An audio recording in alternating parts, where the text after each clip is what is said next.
Hello friends, welcome to AKSIS academy daily current affairs. So ముందుగా నేను ఇచ్చినటువంటి question కనుక మనం చూస్తే, which of the following is the challenges for bio remediation? 4 challenges. మనకి site specific data లేకపోవడం, national standards అంటే దేశం అంతటా మనకు కొన్ని ప్రమాణాలు అనేటటువంటివి ఏం లేవు. అలాగే పొల్యూటెంట్ మిక్చర్స్ కూడా చాలా కాంప్లెక్స్, ఒక 10-15 రకాల పొల్యూటెంట్స్ కలిసిపోవడం, రెగ్యులేటరీ గ్యాప్స్ ఉన్నాయి GM మైక్రోబ్స్లో. సో ఇవన్నీ కూడా మనకి ఛాలెంజెస్గా ఉన్నాయి. So before we go to the session, a small announcement. If you are looking for UPSC admissions, అట్లాగనే Group 1 and Group 2 both AP and Telangana in both Telugu and English medium, మీకు details కావాలని అనుకుంటే కింద నెంబర్కి కాల్ చేస్తే they will give you the details. ఇక ఈరోజు topic rupee all time లో. చాలామందికి తెలియని విషయం ఒక దాంతో ప్రారంభిద్దాం క్లాస్ని. 1947లో డాలర్తో రూపాయి మార్క్ విలువ 5 రూపాయలు. 1990 వచ్చేటటువంటి నాటికి డాలర్తో రూపాయి మార్క్ విలువ అటు ఇటుగా మీకు 17 నుంచి 20 రూపాయల వరకు ఉంది. సో ఇటీవల కాలంలో అంటే 2000 సంవత్సరం ఆ సమయం వచ్చేటటువంటి నాటికి డాలర్తో రూపాయి మార్క్ విలువ ఒక 40 రూపాయల వరకు వెళ్ళింది 2000 దశకంలో. సో ఇప్పుడు 90 రూపాయలకి వెళ్ళింది. అంటే రోజు రోజుకి సిన్స్ ద ఇండిపెండెన్స్ ప్రతిరోజు రూపాయి విలువ క్షీణిస్తూ వస్తుంది. అంటే డాలర్తో రూపాయి మార్క్ విలువ 90 రూపాయలు అయితే మనకి బెనిఫిట్ అంటే డెఫినెట్గా మనకి బెనిఫిట్ కూడా ఉంటుంది. ఏంటంటే మన ఎక్స్పోర్ట్స్ పెరుగుతాయి, కానీ మన ఇంపోర్ట్స్ బిల్లు కూడా ఎక్కువగా పెరుగుతుంది. అయితే ఇది ఎందుకు కారణం అంటే, భారతదేశంలో ఇన్వెస్ట్మెంట్ చేసినటువంటి వ్యక్తులు అంటే పెట్టుబడులు పెట్టినటువంటి వ్యక్తులు వెనక్కి తీసుకుంటున్నారు పెట్టుబడులు. సో భారతదేశ ఆర్థిక వ్యవస్థ మీద అపనమ్మకమై ఉండొచ్చు, లేదా ఆర్థిక వ్యవస్థ కొంత అనిశ్చితిలోకి వెళ్తుందనేటటువంటి భావన అయి ఉండొచ్చు, మరొక అంశాలు అయి ఉండొచ్చు. ఏది ఏమైనప్పటికీ డాలర్తో రూపాయి మార్క్ విలువ రికార్డ్ హైని తాకింది, రికార్డ్ లో అనాలి, రికార్డ్ లోని తాకింది. సో ఇందులో భాగంగా అసలు అప్రిషియేషన్ డిప్రిషియేషన్ అంటే ఏంటి, డీవాల్యూషన్ అంటే ఏంటి, ఎందుకు అసలు ఇప్పుడు డాలర్తో రూపాయి మార్క్ విలువ 90 రూపాయల 12 పైసలు 90 రూపాయల 21 పైసలు వరకు ఎందుకు వచ్చింది, ఇది మనం చూద్దాం. సో ముందుగా ఈరోజు టాపిక్లో అసలు న్యూస్లో ఎందుకు ఉందంటే, రూపాయి 90 రూపాయలు దాటింది. ఇప్పటి వరకు ఇదే అతి అల్పం. ఫారిన్ ఇన్వెస్టర్స్, దీనికి గల కారణం ఏంటంటే విదేశీ పెట్టుబడిదారులు తమ తాలూకా డబ్బులను వెనక్కి తీసుకుంటున్నారు. అలాగే గోల్డ్ ఇంపోర్ట్స్, ముఖ్యంగా బంగారాన్ని దిగుమతి చేసుకునేది కూడా చాలా పెరిగిపోయింది. ఇటీవల కాలంలో బంగారాన్ని విపరీతంగా దిగుమతి చేస్తున్నాం. అట్లాగనే మిగతా దేశాలతో మనకు ఉన్నటువంటి tariff tensions like USA. So ఇవన్నీ కూడా భారతదేశానికి ఉన్నటువంటి ఫారెన్ ఎక్స్చేంజ్ రిజర్వ్స్ వీటిల్ని చాలా ఎక్కువ డిప్లీట్ చేసేస్తున్నాయి. సో ఇది ఒక కారణంగా చెప్తున్నారు. అయితే ఇంకా రూపాయి 100 రూపాయలకి వెళ్ళే అవకాశం ఉంది అని కూడా చెప్తున్నారు. అంటే డాలర్తో రూపాయి మార్క్ విలువ 100 రూపాయలకు కూడా పోయే అవకాశం ఉందని కూడా చెప్తున్నారు. సో ఇందులో భాగంగా అసలు అప్రిసియేషన్ వర్సెస్ డిప్రిషియేషన్ అనేది మనం మాట్లాడుకునే ముందు, భారతదేశం ఏ రకమైన ఎక్స్చేంజ్ సిస్టమ్ని ఫాలో అవుతుంది దీని మీద కొంత బేసిక్స్ చూద్దాం. సాధారణంగా మనకి ఏ దేశంలో అయినా 2 రకాల కరెన్సీలు ఉంటాయి. ఒకటి స్వదేశీ కరెన్సీ, 2 విదేశీ కరెన్సీ. భారతదేశంలో స్వదేశీ కరెన్సీ అంటే రూపాయి, విదేశీ కరెన్సీ అంటే ఏదైనా అవ్వచ్చు. డాలర్ అవ్వచ్చు, జపనీస్ యెన్ అవ్వచ్చు, చైనా వాడి రెన్మిన్బి అవ్వచ్చు, యూరో అవ్వచ్చు, పౌండ్ అవ్వచ్చు, ఎనీథింగ్. సో ఇవన్నీ విదేశీ కరెన్సీలోకి వస్తాయి. కానీ మనకి సౌలభ్యం కోసం డాలర్తో విదేశీ కరెన్సీని మాట్లాడుకుందాం. కొన్ని దేశాల్లో ఫిక్స్డ్ ఎక్స్చేంజ్ రేట్ ఉంటుంది. అంటే వాళ్ళ దేశంలో మీరు ఎగుమతులు ఎన్ని చేసినా దిగుమతులు ఎన్ని చేసినా, డిమాండ్ ఎట్లున్నా సప్లై ఎట్లున్నా, డాలర్తో ఆ మారకపు విలువ మారదు. కానీ అలాంటి ఆర్థిక వ్యవస్థలకు ఎక్కువగా ఇంపార్టెన్స్ ఇవ్వరు. అందుకే ప్రపంచ దేశాల్లో చాలా వరకు దేశాలు ఫ్లోటింగ్ ఎక్స్చేంజ్ రేట్ ఈ పద్ధతిని ఫాలో అవుతాయి. ఫ్లోటింగ్ ఎక్స్చేంజ్ రేట్ అంటే ఏంటంటే, డాలర్తో రూపాయి మార్క్ విలువ ఉందనుకోండి, మనకి ఎక్స్పోర్ట్స్ అనేటటువంటివి పెరిగి ఆర్థిక వ్యవస్థ అద్భుతంగా వెళ్తూ ఉంటే, డాలర్తో రూపాయి మార్క్ విలువలో రూపాయి విలువ అనేటటువంటిది ఎప్రిషియేట్ అవుతుంది. అంటే ఇప్పుడు 90 రూపాయలు ఉన్నది 80 రూపాయలు అవుతుంది. అంటే దాని అర్థం ఏంటి, డాలర్తో రూపాయి మార్క్ విలువ బలపడుతుంది. $1కి 90 రూపాయలు ఇస్తే $1 వచ్చేది, ఇప్పుడు 80 రూపాయలు ఇస్తేనే $1 వచ్చింది. అంటే దాని అర్థం ఏంటి, 80 రూపాయలు అంటే తక్కువ కదా డబ్బు, అంటే రూపాయి బలపడిందని అర్థం, అంటే రూపాయి విలువ పెరిగింది అని అర్థం. రెండవ సిచ్యువేషన్ ఏమవుతుందంటే మనకి డిమాండ్ వర్సెస్ సప్లైలో మన ఎక్స్పోర్ట్స్ ఏమో తక్కువయ్యి ఇంపోర్ట్స్ పెరిగితే ఈ 90 రూపాయలు కాస్త 100 రూపాయలు అవుతుంది. దీన్ని డిప్రిసియేషన్ అని అంటాం. డిప్రిసియేషన్ అంటే డాలర్తో రూపాయి మార్క్ విలువ తగ్గింది, అంటే రూపాయి విలువ తగ్గింది అని అర్థం. సో ఫ్లోటింగ్ ఎక్స్చేంజ్ రేట్లో ఒక కరెన్సీ తాలూకా విలువ మార్కెట్లో ఉన్న డిమాండ్ అండ్ సప్లైని బట్టి ఆధారపడి ఉంటుంది. కరెన్సీ అప్రిషియేషన్ అంటే వేరొక కరెన్సీతో పోల్చినప్పుడు మన కరెన్సీ విలువ కనుక తగ్గితే దాన్ని డిప్రిసియేషన్ అని అంటాము. మన కరెన్సీ విలువ కనుక పెరిగితే దాన్ని అప్రిషియేషన్ అని అంటాం. అయితే ఇందులోనే భాగంగా ఒకసారి మనం చూస్తే అప్రిషియేషన్ అనేది ఎప్పుడు వస్తుంది? మన ప్రభుత్వం తాలూకా విధానాలు బాగున్నప్పుడు, ఇంట్రెస్ట్ రేట్స్ ఎక్కువ ఉన్నప్పుడు, ట్రేడ్ బ్యాలెన్స్ అంటే వేరే దేశాలతో మనకు తక్కువ అప్పు ఉండి వేరే దేశాలు మనకు ఎక్కువ అప్పు ఉన్నప్పుడు, మన వ్యాపార వ్యవస్థ అంతా కూడా అద్భుతంగా జరిగినప్పుడు ఎప్రిసియేషన్ అనేటటువంటిది వస్తుంది. అయితే ఎప్రిసియేషన్ జరిగినప్పుడు ఎక్స్పోర్ట్స్ తగ్గుతాయి. మీరు బండ గుర్తు పెట్టుకోండి, డాలర్తో రూపాయి మార్కు విలువ తగ్గినప్పుడు అంటే $1 ఈజ్ ఈక్వల్ టు ఇలా 90 రూపాయలు 100 రూపాయలు అయినప్పుడు మన ఎక్స్పోర్ట్స్ పెరుగుతాయి. ఎందుకు? అవతల వాడు $1 ఇస్తే మనకు 90 రూపాయలు వస్తుంది. కాబట్టి మన దేశం నుంచి పంపే వస్తువులు వేరే దేశాల్లో తక్కువ రేటుకే దొరుకుతాయి. అలా కాకుండా డాలర్తో రూపాయి మార్కు విలువ ఎప్రిషియేట్ అయినప్పుడు ఎక్స్పోర్ట్స్ అనేటటువంటివి తగ్గుతాయి. ఎందుకంటే మన దేశం నుంచి వేరే దేశాలకు ఎగుమతి చేస్తున్న వస్తువులు ఎక్కువ ధర చెల్లించి వాళ్ళు కొనుక్కోవాలి. కాబట్టి ఎప్రిషియేషన్ అనేది జరిగినప్పుడు ఎక్స్పోర్ట్స్ తగ్గుతాయి, ఎందుకంటే మన దేశపు వస్తువులు అధిక ధరలకు అమ్మాలి.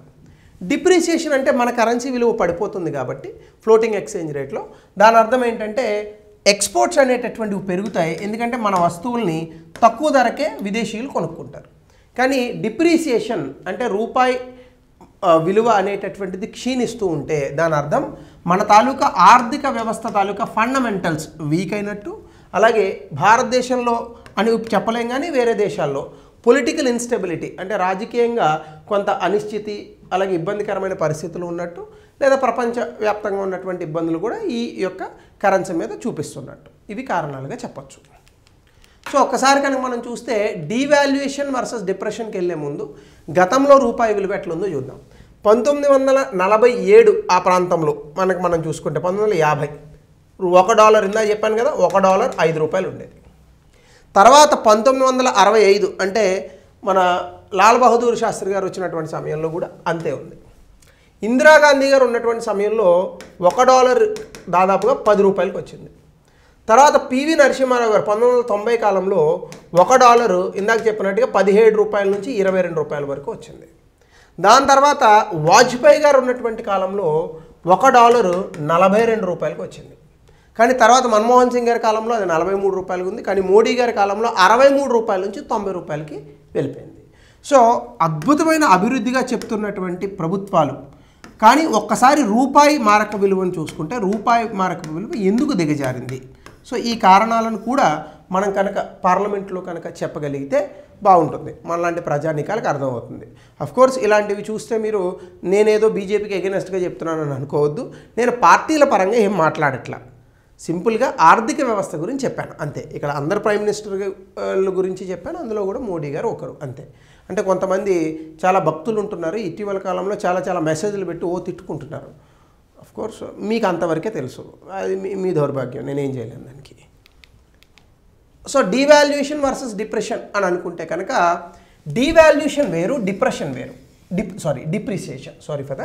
డిప్రిసియేషన్ వేరు, డిప్రెషన్ అంటే వేరు మళ్ళా. సో డిప్రిసియేషన్ అంటే డిమాండ్ సప్లైలో భాగంగా రూపాయి డాలర్తో రూపాయి మారక విలువ దానంతటా అదే తగ్గుతూ ఉంటే దాన్ని డిప్రిసియేషన్ అంటారు. కానీ అలా కాకుండా కొన్నిసార్లు ప్రభుత్వాలు కావాలని రూపాయి తాలూకా విలువను తగ్గిస్తాయి. ఉదాహరణకి 1991లో పివి నరసింహారావు గారు ఉన్నటువంటి కాలంలో 1990-91 ఈ సమయంలో భారతదేశం చాలా విపరీతమైనటువంటి ఆర్థిక సంక్షోభంలో చిక్కుకుంది. ఆ రోజున 17 రూపాయలు ఉన్నటువంటి డాలర్తో రూపాయి మార్క్ విలువను కావాలని ప్రభుత్వం 25 రూపాయలకి తగ్గించింది. అంటే ఇలా ప్రభుత్వం కావాలని తగ్గిస్తే దాన్ని డీవాల్యుయేషన్ అని అంటారు. సాధారణంగా అట్లాంటివి చేయకూడదు, ఎందుకంటే ప్రపంచంలో ఉన్నటువంటి దేశాలు పెట్టుబడిదారులు మన మీద నమ్మకాన్ని కోల్పోతారు. సో దాన్ని డీవాల్యుయేషన్ అని అంటాం. సో డిప్రిషియేషన్ అన్న డీవాల్యుయేషన్ అన్న అవుట్కమ్ ఒకటే, రూపాయి తాలూకా విలువ పడిపోతుంది. కాకపోతే డీవాల్యుయేషన్ అనేటటువంటిది కేంద్ర బ్యాంకు అంటే ఆర్బీఐ, ఇది కూడా ప్రభుత్వం చెప్తేనే చేస్తుంది, కావాలని ఆ విలువను తగ్గిస్తుంది. డిప్రిషియేషన్ అంటే మార్కెట్ ఫోర్సెస్ డిమాండ్ అండ్ సప్లైలో భాగంగా మాత్రమే తగ్గుతుంది. సో ఇది రెండిట్లకి ఉన్నటువంటి వ్యత్యాసం.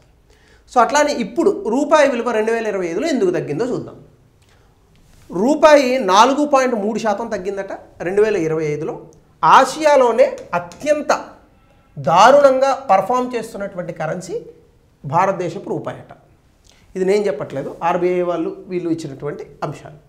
అయితే ఇతర కరెన్సీలతో పోలిస్తే, మిగతా కరెన్సీలతో పోలిస్తే అంటే చైనా వాడి రెన్మిన్బి కానీ, ఇండోనేషియా రూపియా కానీ, ఇవన్నీ కూడా బెటర్గా ఉన్నాయి. When comes to Japan, Korea, ఇవన్నీ కూడా వీళ్ళందరితో పోలిస్తే భారతదేశం రూపాయి చాలా దారుణంగా పడిపోయింది. స్ట్రాంగ్ యుఎస్ డాలర్, ఇది ఎందుకు జరుగుతోంది అంటే ట్రంప్ అవలంబిస్తున్నటువంటి అమెరికా పాలసీస్లో భాగంగా డాలర్ బలపడుతోంది. సో కాబట్టి ఇక్కడ రూపాయి క్షీణించిందనే కన్నా డాలర్ బలపడుతోంది కాబట్టి రూపాయి క్షీణించిందని చెప్పచ్చు. కాబట్టి డాలర్ స్ట్రెంగ్త్ పెరిగింది కాబట్టి రూపాయి మనకి క్షీణించినట్టుగా కనిపిస్తోంది, ఇది కూడా వాస్తవమే. సో అట్లానే క్యాపిటల్ అవుట్ఫ్లోస్ అంటే కరెంట్ అకౌంట్ అనేటటువంటిది మేనేజబుల్ కరెంట్ అకౌంట్గానే ఉన్నప్పటికీ క్యాపిటల్ అవుట్ఫ్లోస్ జరుగుతున్నాయి. అంటే దాని అర్థం ఏంటి, భారతదేశంలో పెట్టుబడి పెట్టిన వ్యక్తులు బయటికి వెళ్ళిపోతున్నారు. అలా కారణాలు ఏవైనా ఉండొచ్చు. సో దీని కారణంగా కూడా మనకి డాలర్ విలువ తగ్గుతోంది. అలాగే అమెరికా ఇటీవల కాలంలో భారతదేశపు ఎగుమతుల మీద చాలా విపరీతమైన టారిఫ్స్ వేసింది. సో దీనివల్ల టారిఫ్ డెఫిసిట్ ఇవన్నీ కూడా ఇబ్బందిగా ఉన్నాయి. అలాగే భారతదేశానికి మోడీ గారు చాలా అద్భుతంగా డీల్ చేశారు, అందులో ఏమాత్రం అనుమానం లేదు. కానీ ఆ ట్రంప్ ఇబ్బంది పెడుతూనే ఉన్నాడు. అందులో భాగంగా కొంత మనం ఇబ్బందికరమైన పరిస్థితులు ఎదుర్కొన్నాం. సో దాని ప్రభావం కూడా దీని మీద ఉందని చెప్తున్నారు. అట్లాగనే గోల్డ్ తాలూకా ప్రైసెస్ చాలా పెరుగుతున్నాయి. దీని కారణంగా భారతదేశంలో విపరీతమైనటువంటి బంగారాన్ని ప్రభుత్వం కొనుగోలు చేస్తుంది, ప్రజలు కొనుగోలు చేస్తున్నారు. సో దీనివల్ల కూడా మనకి విపరీతమైన ప్రెషర్ భారతదేశం రూపాయి మీద పడుతుంది. దీనివల్ల కూడా వీకెన్ అవుతుంది రూపాయి. అలాగనే రూపాయి నవంబర్లో 89.66కి వచ్చింది, కానీ నిన్న 90.21కి చేరుకుంది. సో ఇది చాలా ఇబ్బందికరమైనటువంటి పరిస్థితి.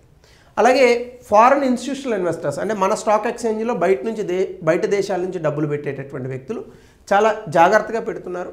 అలాగే యుఎస్ మార్కెట్స్లో కూడా కొంత వాలటిలిటీ ఉన్నప్పటికీ అక్కడ పెట్టుబడులు తక్కువే ఉన్నాయి, ఇక్కడ తక్కువే ఉన్నాయి. అలాగే ఫ్యూచర్లో కనుక మనం చూసుకుంటే అమెరికా భారతదేశానికి సంబంధించి ఈ యొక్క వాణిజ్య ఒప్పందం కనుక ఫైనలైజ్ అయితే ఖచ్చితంగా ఈ టారిఫ్ గ్యాప్ని మనం తగ్గించే అవకాశం ఉంది. మళ్ళా రూపాయి 88 రూపాయల వద్ద స్థిరపడేటటువంటి అవకాశం ఉందని న్యూస్ పేపర్లో కొన్ని నివేదికలో రాశారు. సో ఇది రూపాయికి సంబంధించినటువంటి క్షీణించినటువంటి అంశం. అలాగనే అమెరికా తాలూకా టారిఫ్స్, ఇతర మెటల్ ప్రైసెస్ కూడా భారతదేశపు ట్రేడ్ బ్యాలెన్స్ని ఇబ్బంది పెడుతున్నాయి. దానివల్ల కూడా రూపాయి క్షీణిస్తోంది.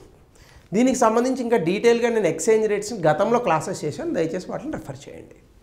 సో ఇక్కడ దీనికి రిలేటెడ్గా నేను ఒక క్వశ్చన్ ఇచ్చాను, దయచేసి దీన్ని కమెంట్ సెక్షన్లో తెలపండి, అందుకే పక్క తప్పుకున్నాను. సో అట్లాగనే how would the recent phenomenon of protectionism and currency manipulations would effect macro economic stability, దీన్ని 200 పదాల్లో రాయండి. సో ఇది ఈరోజు important topic, rupee depreciation. So దీని మీద మీ అభిప్రాయాన్ని కూడా కమెంట్ సెక్షన్లో తెలపండి. సో దయచేసి కమెంట్స్ పెట్టేటప్పుడు కొంత సివిక్ సెన్స్తో పెట్టండి, అంతేగాని కొంచెం అన్పార్లమెంటరీ లాంగ్వేజెస్ లాంటివి, పొలిటికల్ మోటివేటెడ్ లాంటివి పెట్టద్దు దయచేసి. నిర్దాక్షిణ్యంగా వాటిని డిలీట్ చేస్తాం. So thank you, have a good day.